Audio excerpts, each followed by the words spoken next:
A warm day across parts of the Northeast down into the mid-Atlantic states. A little bit of a backdoor cold front uh, created a dividing line between cooler air to the north and very warm air to the south, and many folks were sort of in the middle of it.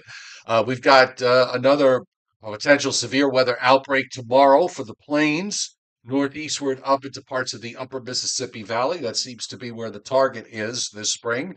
And we will continue with the look for our weather for the rest of the week and a peek at the weekend. And that is all coming up on the Joe and Joe Weather Show podcast, which is brought to you by Tempest by Weatherflow. Get the revolutionary Tempest weather system and join the fastest growing observing weather network on the planet.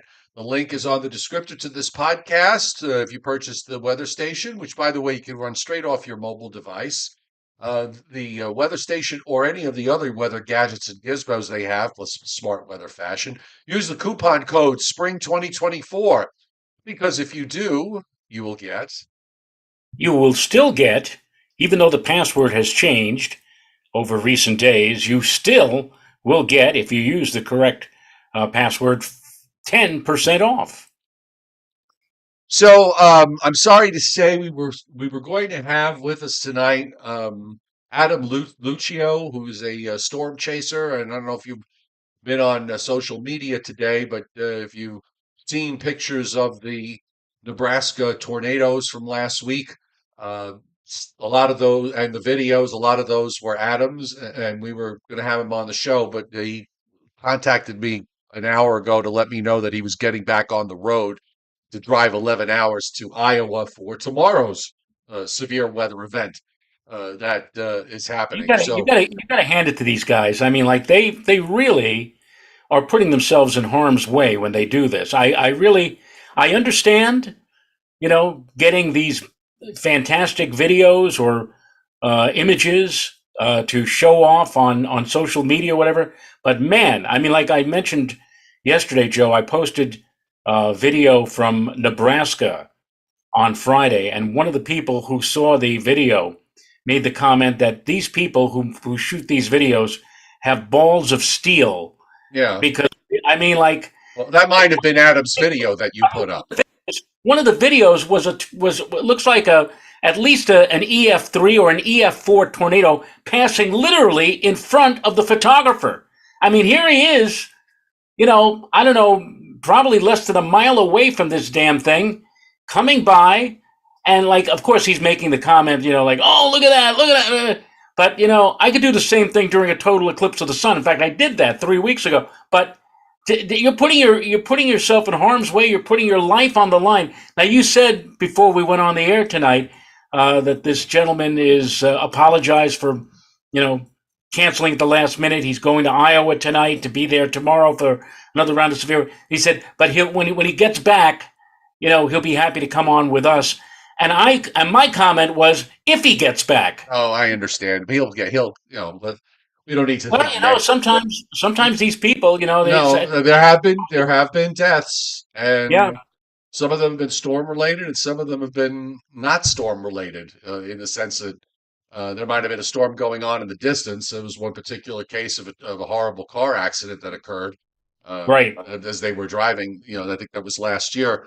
Um, the thing is, the if storm chasers were around in the 80s and 70s and even into the 90s, we really didn't hear about them.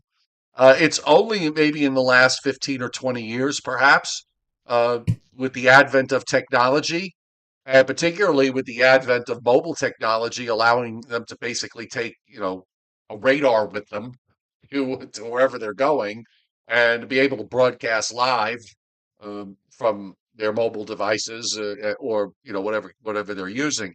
Uh, you know, th- that sort of stuff was not around in our day. I had never heard of anybody storm chasing. I don't know about storm chasing, but when I was working at a private weather forecasting service in the 1980s, we actually had somebody who uh, we had these folders that contained a lot of information about our company, and we would send them out to radio stations or municipalities or whatever. The folders were done with this magnificent image of a massive thunderstorm, and it was taken by a guy who his name was Jack Corso. I don't know if he's still around. He probably is or whatever, but he went by the nickname Jack Thunderhead, and that was his nickname because he would go and he would chase thunder. Now this is the 1980s now, Right. so there were people who did this sort of thing 40 years ago, but Oh, no, no. I'm sure there were, but they did not have access to everybody else. I right, think it's Rich Rothmansky pointed out once they put cameras on phones that really, got it underway, and of course to be able to instantly share it to the entire world, and with social media, um, yeah, I mean, they've been around. You just didn't know about them because there was no way for them to get what they had to the only way they would you'd be able to see it is if they somehow got it to a TV news organization that would put it on. right, And certainly I think, from the back in the 70s and probably through a large part of the 80s, television stations never really did that. I mean, if you brought a video there, the unions would scream, you can't use outside video and all the rest of it. So if it's not wasn't shot by somebody that worked for a TV station somewhere. Um, I mean, I could remember a time where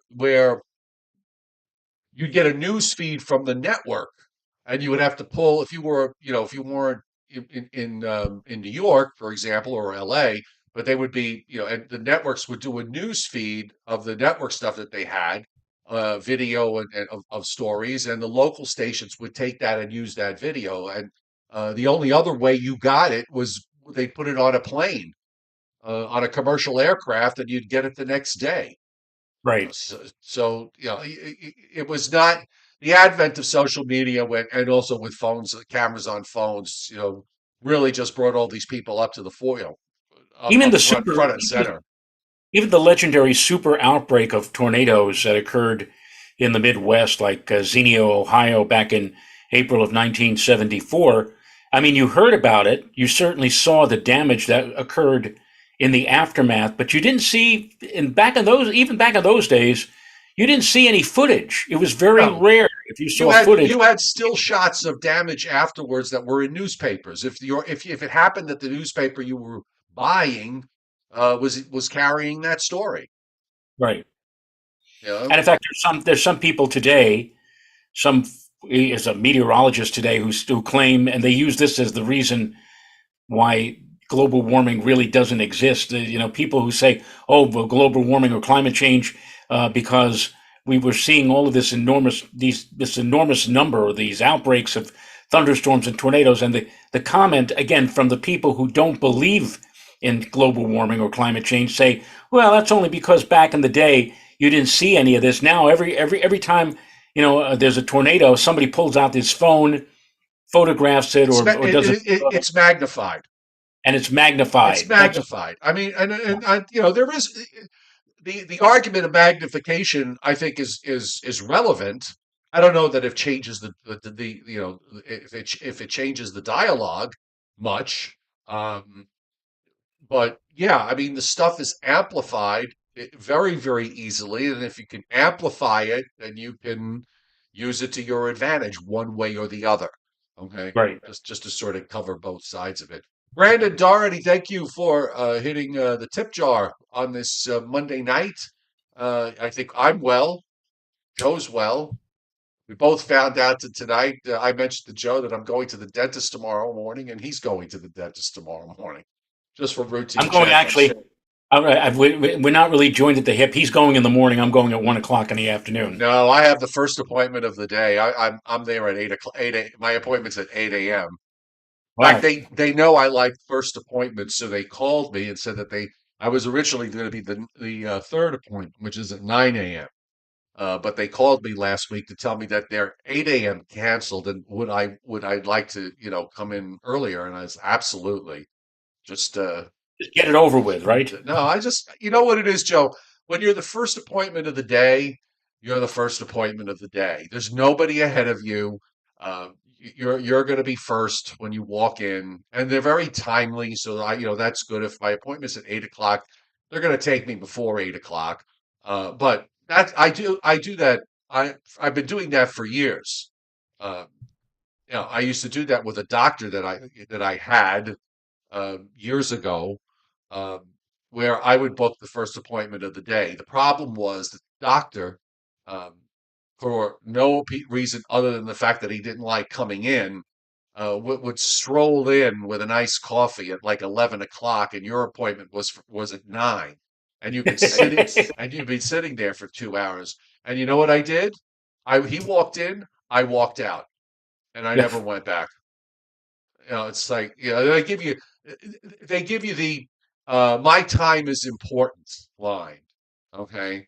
My time is valuable. Well, you know what? My time is valuable too. Everybody's time is valuable. If you make an appointment, keep it. If you can't make it, change it.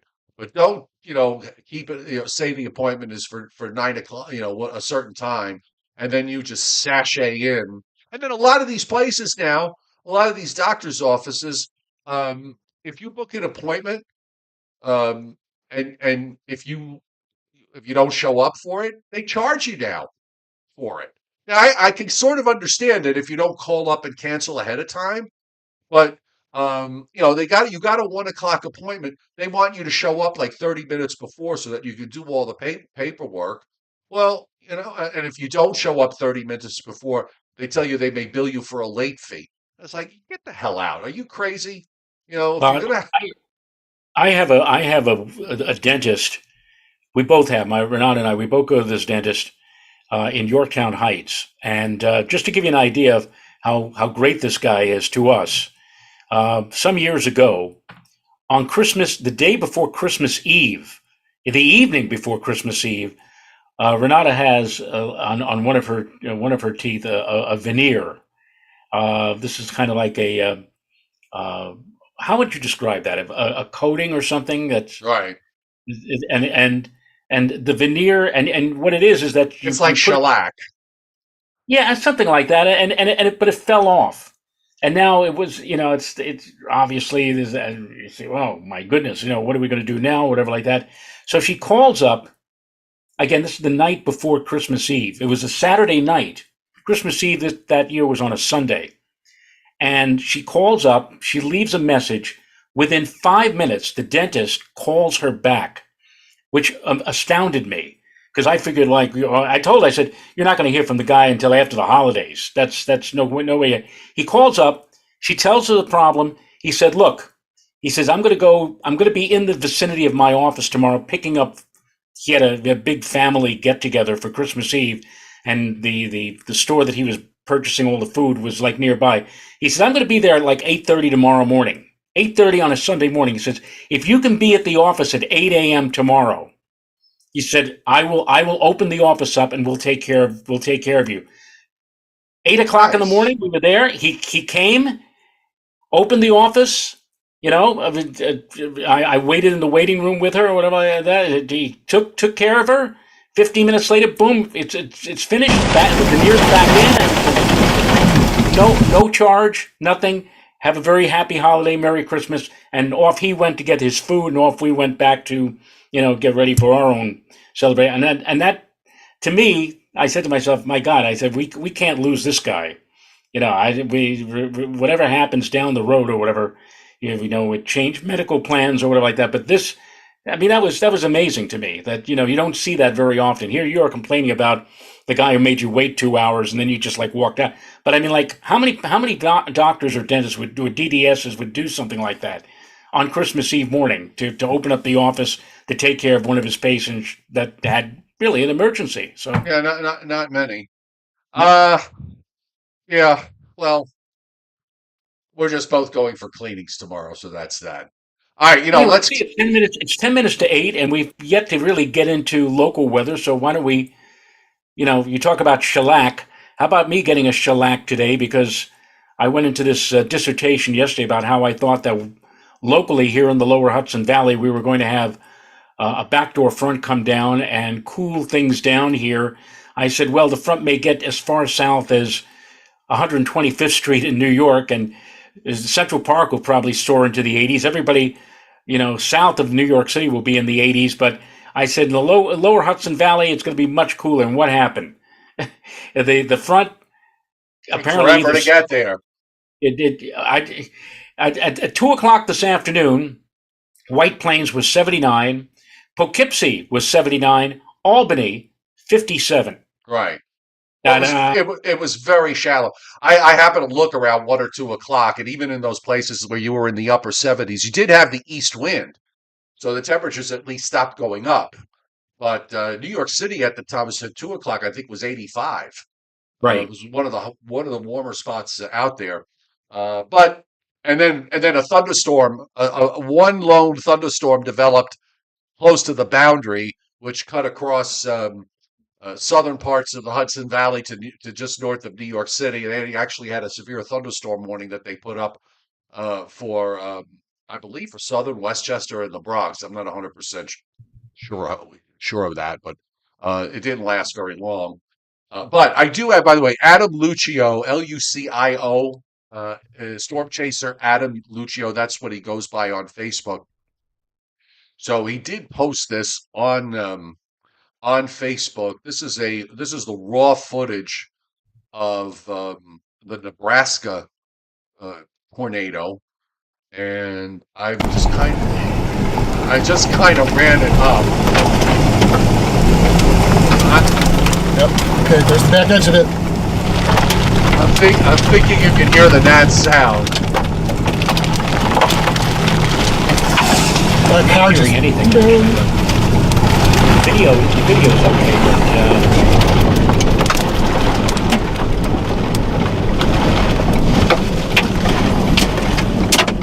and it might very well be, Joe, that I don't hear the gnat sound, but maybe our It's surprisingly not windy. can hear it. The audience can hear it. Okay, there we go. Okay.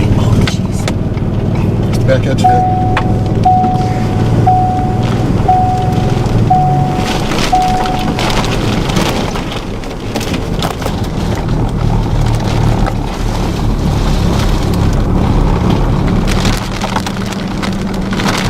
Oh, we can't go any further. Wow.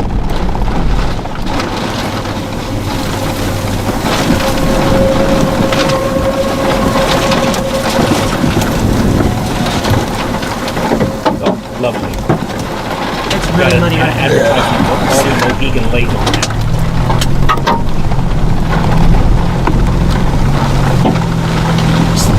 Video. Yeah, isn't that incredible? Joe, would you have the guts to photograph something like that? So we got lines No. down, broken power lines. We're done. Cut off by damage. This car up there might be. Is it car stuck? We're gonna have to find out. Okay. But we're cut off. We're done. Anything? No. I want someone trying to keep doing what they did. Oh, yeah. Somebody down the end of the other end of the road shooting the grass and see the headlights. He's at a standstill. They're also He's stopped. small. Is that truck okay? Those people didn't even check on I'm that. gonna ask. Oh my gosh, he's hurt. I think he's Are you okay? Are you okay? Are you okay? Okay. Oh my gosh, he's hurt. Do you want like a towel? Wow.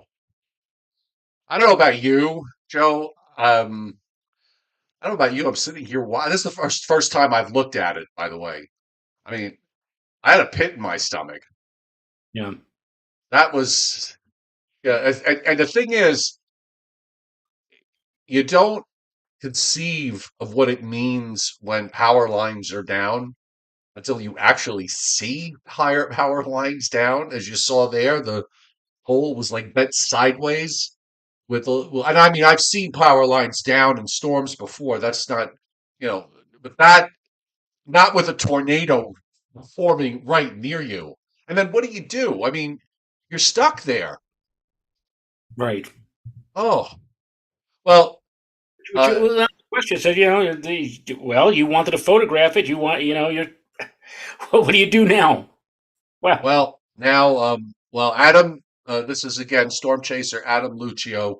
Um, if you want to see more, just go to his Facebook page because he has it. And we're gonna, hopefully when we get done with the severe weather that's been going on, that's going to be going on tomorrow or during this week, that he promised that he would come on and we could talk to him about it because that was truly that was dramatic. That was and these, dramatic.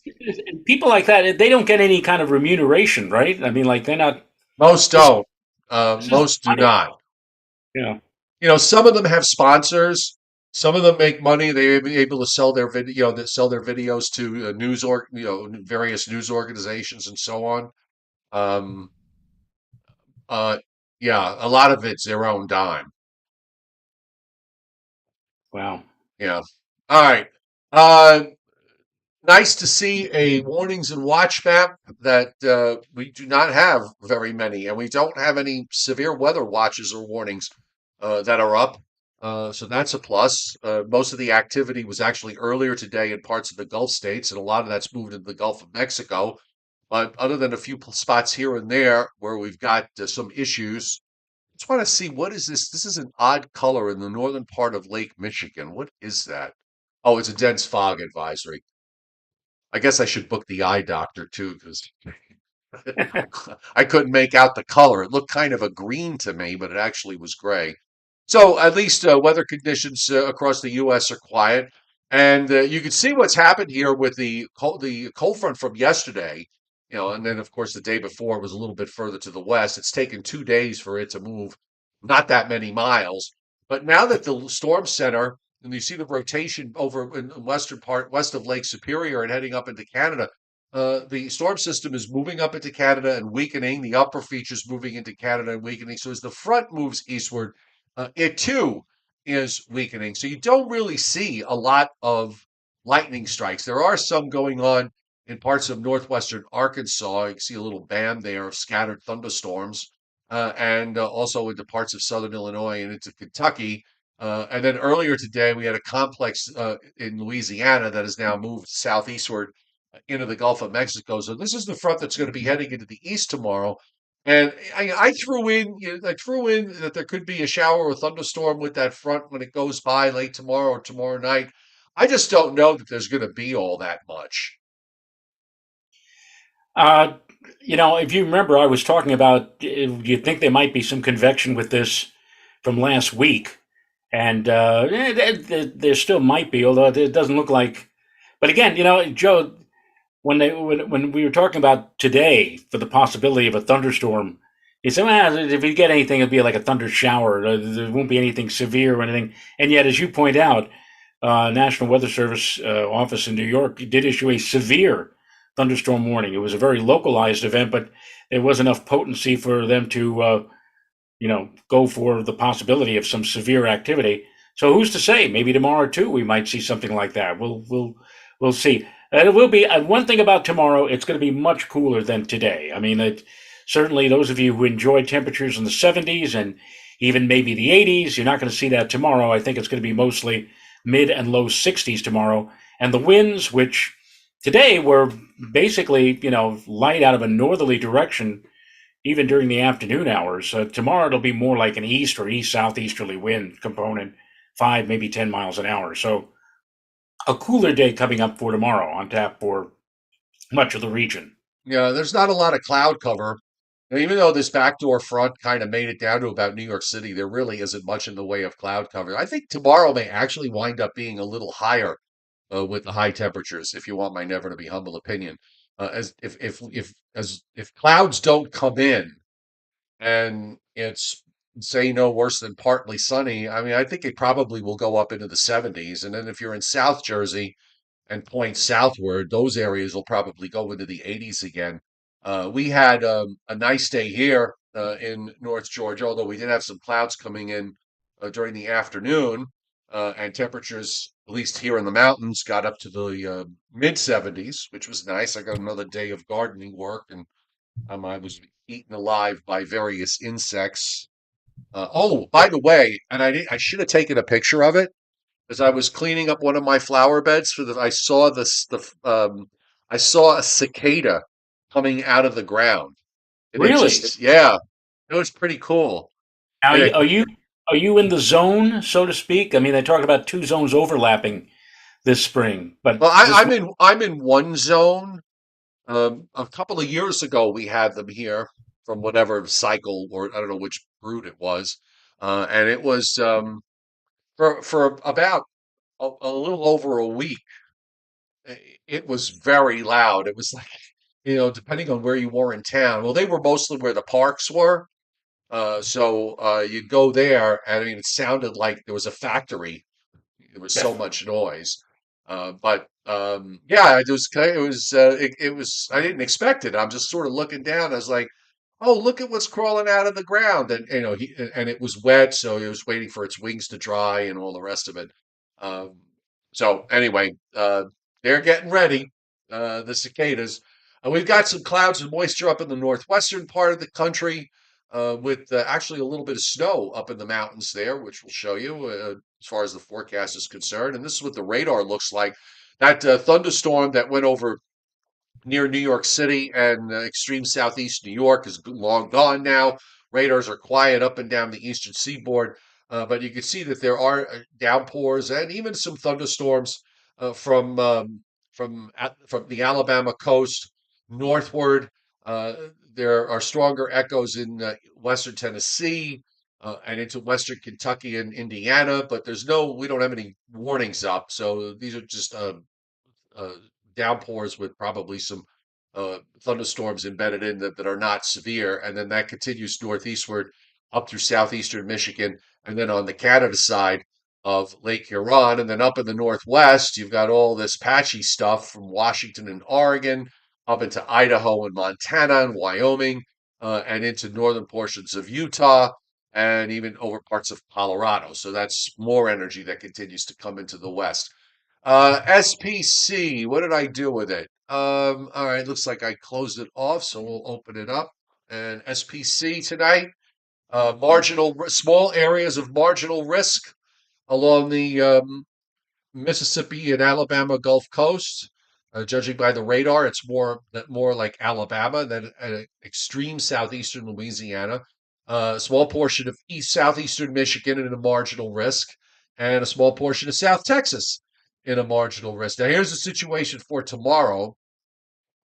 We have general thunderstorms from Vermont and New York State all the way down to Florida and west across the Gulf states. Marginal risk from Texas, west central Texas across Oklahoma, and then it becomes a slight risk in northeastern Nebraska, northwestern Missouri, western Iowa, southwest Minnesota, southeast South Dakota, eastern Nebraska, and northeast Kansas.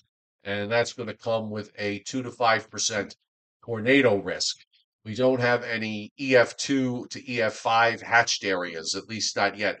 I wonder whether they might add, and they spoke about it in their discussion that come tomorrow morning, they may have to consider, beefing this up a little bit, depending on what the guidance shows. And then we go to day 3, which is from Wednesday into Thursday, and once again, mostly West Texas and Western Oklahoma, much of Kansas and Southern Nebraska. So it's just sort of been it's been unrelenting there, really. Today being the only day where they're getting an actual break after 4 days in a row. And here we are again with severe weather. I don't think they had anything in their long range. Predictability too low, too low, too low, too low, too low. So they've got nothing up in the day 4 to 8 time frame. Additional rainfall amounts of 1.5 to 3 inches up and down the Mississippi, Missouri River valleys and into the southern plains. Also, an area of 1.5 to 2 inches across parts of the Tennessee and lower Ohio Valley. And this is 7-day rainfall amounts in the Northeast. We're looking at 3/4 of an inch to 1.25 inches from the eastern half of Pennsylvania into southwestern New England and on up into upstate New York. Also, some heavy precip in the Pacific Northwest of up to several inches, and areas of 1.5 to 2 inches in the mountains in the northern Rockies. And here's the snow. This is the probability for at least 4 Northern Rockies, Cascades, and this takes us through Thursday night, 8 p.m. So the last vestiges of winter, Joe. Yeah, it. I guess I should go about and pull my snowblower out and drain out the gas because I don't think we're going to be using the snowblower anymore for this particular season coming up. I think that's you. It's probably safe to say that you can get away with that. All right, the GFS, you got to give it credit. The GFS actually showed some precip where that thunderstorm formed. Maybe it was a little overdone, but it did show some precip here for this evening in that little band there, and that's where the frontal boundary is lying, probably right across North Jersey, New York City, and on the north of that, winds are from the east, south of that, winds are from the west or southwest, and then tomorrow, as we've got this western energy coming in, we see a low that forms in Minnesota with a trailing cold front, and tomorrow night we get into some showers and thunderstorms, and obviously the severe weather risk that's being indicated. This front here, the lead front, Joe, the GFS again doesn't do very much. It's got some showers during the overnight, Tuesday night into early Wednesday morning. So again, I think you got to put in, better chance upstate New York. But you guys certainly have to put something in the forecast. And then after that goes by, I kind of think that the weather should be okay for the most part for Thursday and Friday. It's sort of it's sort of an indifferent pressure pattern, as you like to use the word indifferent. Um, the flow's not really onshore-ish; it's just kind of weak. So as long as there's no residual moisture around that's stubborn, I would think there'll be break out at least some sun on Wednesday and Thursday and into Friday. Right. This upcoming weekend, though, it looks like right now, at least to me, that we could have some showers to deal with on Saturday in the afternoon and Sunday. I'm not going to say Sunday's going to be a washout, but Sunday the chances there's a good bet that we're going to get some form of shower activity during the course of the day on Sunday. So this does not look like this is the first weekend of May, ladies and gentlemen, and it does not look like a really super duper first weekend of May. No, Also, Kentucky Derby weekend coming that's up. So right. Another low, another Colorado low there, an 89 low or an 88 low in southeast Colorado Wednesday night. And you can see, storms bubbling up there in Kansas and Oklahoma and into Texas going into Thursday morning. So again, it's the same areas, the plains, and then the Mississippi Valley during the day on Thursday as the low moves to the northeast. Nothing, it's not particularly strong, but probably enough to uh, probably enough there that we'll see some sort of risk being indicated by the Storm Prediction Center when it comes into range. And then you're right, this low goes up way to the west. The front's going to hold on, and there's a little bit of Gulf moisture that gets involved. So we get some showers on Saturday in the afternoon and evening, and then as the front nears on Sunday, looks like maybe there's a little wave on it, and we get maybe some rain. So I'm on the same boat with you. And then after that, we dry out next week. Doesn't look particularly cool, but on the other hand, doesn't look particularly warm either. And look at this. This is another deep storm. This one's a 76 low, Joe, in western Nebraska um, for next Monday and Tuesday. So this is going to be another severe weather outbreak, probably somewhere in the plains, maybe further north this time around, the northern plains as opposed to the central and southern plains. But we'll know it when we get there. And of course, you see in the northwest, you've got mountain snows, valley rains, and that continues into Friday. And then as more energy comes into the west, more mountain snows and valley rains early next week up into the northern Rockies. So winter's hanging on there. And this frame that I have up on the screen now is May 8th. If we want to go further, looks like some kind of front around the 9th again. Models seem to be keying on the 8th and 9th of May for something energetic. And then, of course, we have Mother's Day comes late this year. It's what, May 12th. yes, Oh, right. Well, the latest it could be is May 13th. Yeah. Then So of course we get the annual complaints of people who want to know why the weather isn't nice for Mother's Day. yeah. And the weather's always nice for Father's Day in late June. Well, most of the time it is, but the thing is, nobody cares about Father's Day. We just want to be left alone. Yeah. Or Either grandfather. with a fish, right, or with a fish, either that or with a fishing pole or a racing form. Yeah. So anyway, I so have Briller just Jeopardy, by the you way. have Briller Jeopardy. Okay, let's get going. So let me just get it up here Well, on the screen. this is a family program.